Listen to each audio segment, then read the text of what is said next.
săptămâni, cunoștindu-mă, care vrut ceva să spună, băga fără vârst să știe, tu plățintă în flori.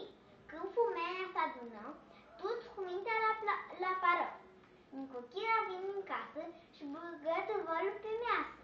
Pe measă când îl vizură, hărăcoc tu s-a însăriră. Și care de care așteaptă toară, partea lui să-l mi s-o adară. Pe toți su 2 litrițea, că parălul nu s-afla. Nicuși mare nărăit, zic că parălul tochit. Câftat, ghini, au râdăsit. Știi nimic, veagă-i la ușii. Nu-i năvordit măhălă și s-a lasă fără pară.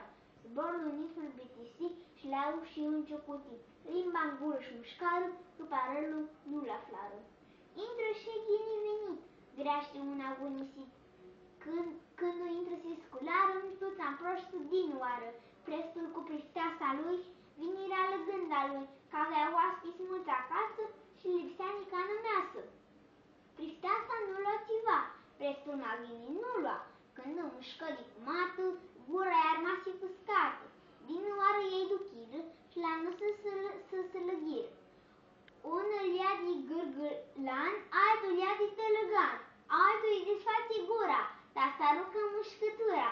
Și dacă nu la scapă vâră, îl ligară și l-ar potiră. Îi călcară și-i friptară, ta s-a scoată ți măcară. Pântul soni zâcuși mini, ca scăpară 2 ghini. El gura strâmbă uțânea și din ochiul nu vedea. Ea avea cămeașa ruptă și fustanea țândii scusută. Când îți vizură în afară, sfâțea cruțea ca scăpară. 2 zâseri în grai, putea să-i bășni calai. Ăștia cu plăținta lor, ieșiră toți în vor. Hârsiți că aflară parolul,